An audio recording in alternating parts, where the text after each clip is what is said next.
Lo sadar nggak, tiap hari kita bangun tidur, hal pertama yang kita pegang itu adalah HP. Kita scroll, lihat konten, baca berita, dan tanpa sadar kita langsung masuk ke dunia yang udah dipilihin buat kita. Nah masalahnya, kita ngerasa itu adalah pilihan kita sendiri, padahal belum tentu. Dan disinilah hal yang agak nggak nyaman buat diterima. Bisa jadi kita sekarang lagi ada di tengah sesuatu yang lebih besar, tapi kita nggak pernah benar-benar ngeliatin bentuknya. Kalau dulu perang itu jelas, ada ledakan, ada tembakan, ada tentara, kita tahu siapa musuh kita. Contohnya waktu Perang Dunia Kedua, lebih dari 70 orang terlibat dan sekitar 70-85 juta orang meninggal. Hampir 3% populasi dunia saat itu berdasarkan data dari Ensiklopedia Britannica. Dulu perang itu brutal, tapi jujur, kita tahu kalau kita tuh lagi berperang. Nah kalau sekarang nggak ada peluru, nggak ada bom, tapi orang bisa saling menghancurkan cuma lewat opini. Seorang ahli strategi perang yang bernama Carl von Clausewitz pernah bilang perang adalah kelanjutan dari politik dengan cara lain. Dulu cara lain itu berarti kekerasan. Nah hari ini cara lain itu bisa jadi adalah informasi. Data juga mengatakan jumlah kematian akibat perang besar memang menurun dibanding di abad ke-20. Tapi konflik nggak hilang, dia berubah bentuk jadi konflik modern. Makin kompleks, bukan cuma perang fisik, tapi juga perebutan pengaruh dan informasi. Dan ini yang paling bahaya, lo nggak perlu ditembak buat dikalahin. Cukup dibuat bingung, cukup dibuat percaya sesuatu yang salah. Bahkan di era sekarang, kekuatan terbesar bukan cuma soal senjata, tapi soal siapa yang bisa mengontrol narasi. Jadi kalau dulu perang itu terjadi di medan tempur, sekarang medan tempurnya itu ada di satu tempat yang sama, yaitu layar yang ada di tangan lo. Dan yang lebih serem lagi, lo nggak sadar kalau lo lagi ada di dalamnya.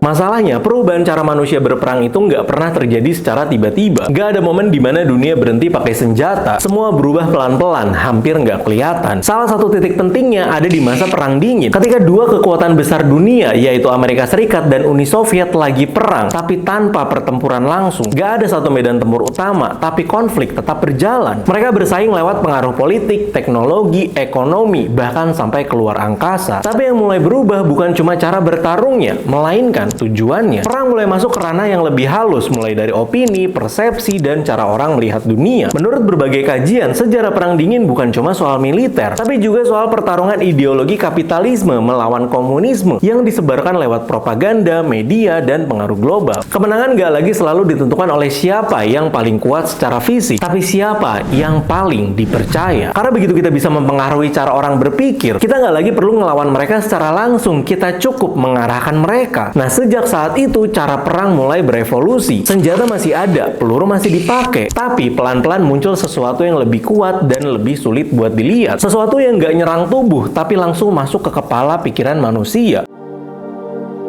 Kalau dulu perang itu soal wilayah, nah kalau sekarang yang diperebutkan itu cuma satu hal, yaitu perhatian kita. Karena di era sekarang, perhatian itu sama berharganya kayak kekuasaan. Siapa yang bisa ngambil perhatian lo lebih lama? Nah dialah yang punya peluang paling besar buat ngarahin cara lo mikir. Platform kayak YouTube, TikTok, dan Instagram itu emang didesain buat bikin lo betah selama mungkin. Semakin lama lo nonton, semakin banyak data yang mereka kumpulin. Dan semakin akurat mereka tahu apa yang bikin lo tertarik. Ada riset juga yang bilang banyak orang sekarang itu cenderung mengkonsumsi informasi yang sejalan sama keyakinan mereka. Akibatnya, kita makin jarang lihat sudut pandang yang berbeda. Nah, disinilah masalahnya. Kalau perhatian kita terus diarahkan ke hal yang sama, lama-lama cara mikir kita juga ikutan kebentuk, tanpa dipaksa dan tanpa kita sadari. Kita ngerasa lagi milih, padahal kita lagi diarahin. Dan di titik ini, perang itu jadi jauh lebih sederhana, tapi juga jauh lebih berbahaya. Nggak perlu nguasain wilayah, cukup kuasai perhatian. Karena begitu perhatian kita dikuasai, sisanya bakalan ngikut.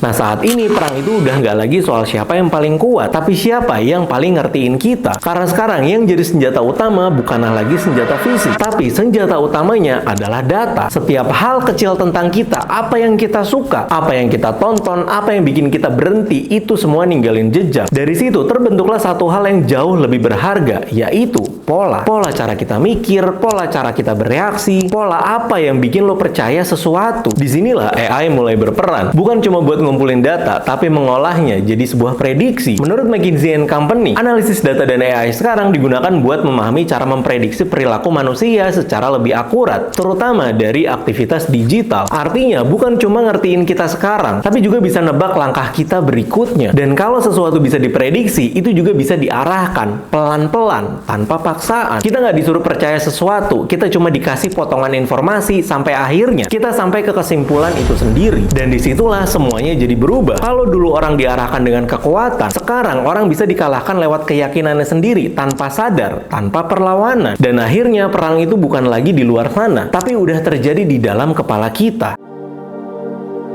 Nah, masalahnya semua ini nggak berhenti di sistem atau data doang. Dampaknya langsung berasa ke kita. Kenapa banyak orang sekarang cenderung terjebak di lingkungan informasi yang searah? Lebih sering lihat opini yang sama dengan yang mereka percaya. Akibatnya, sudut pandang lain jadi terasa asing, bahkan dianggap salah. Dan kejadian ini yang kita rasain sehari-hari. Misalnya, kita klik satu topik, besoknya muncul lagi, nah lama-lama isi feed kita itu penuh dengan hal yang mirip. Akhirnya kita mikir, berarti semua orang tuh mikir kayak gini. Padahal belum tentu. Atau ngeliat debat di komentar dua orang yang sama-sama yakin paling benar, padahal mereka punya realita yang berbeda. Pengguna internet itu semakin meningkat drastis. Artinya, kita makin sering terpapar informasi tanpa henti. Dan semakin sering kita lihat sesuatu, semakin besar kemungkinan kita percaya hal itu. Tapi kabar baiknya, kita nggak harus jadi targetnya. Ada beberapa cara simpel, tapi jarang dilakuin. Pertama, sengaja cari sudut pandang yang berbeda. Kalau semua yang kita lihat itu selalu setuju sama kita, itu tandanya kita lagi dikurung sama algoritma. Sesekali, klik konten yang berlawanan, bukan buat setuju, tapi buat kita ngerti. Kedua, tahan reaksi. Kalau kita lihat sesuatu yang bikin emosi naik, marah, takut, atau terlalu setuju, jangan langsung di-share atau di-komen. Biasanya, konten yang paling emosional itu yang paling gampang narik perhatian kita. Ketiga, sadar sama pola kita sendiri. Coba perhatiin, konten apa yang paling sering kita lihat, apa yang bikin kita berhenti. Dari situ, kita mulai ngerti sistemnya lagi main di mana. Dan yang paling penting, jangan anggap semua yang kita lihat itu realita utuh. Itu cuma potongan kecil yang dipilihin buat kita. Karena di dunia sekarang, kita nggak bisa sepenuhnya keluar dari perang ini. Tapi kita bisa milih jadi target atau jadi orang yang sadar lagi ditembak.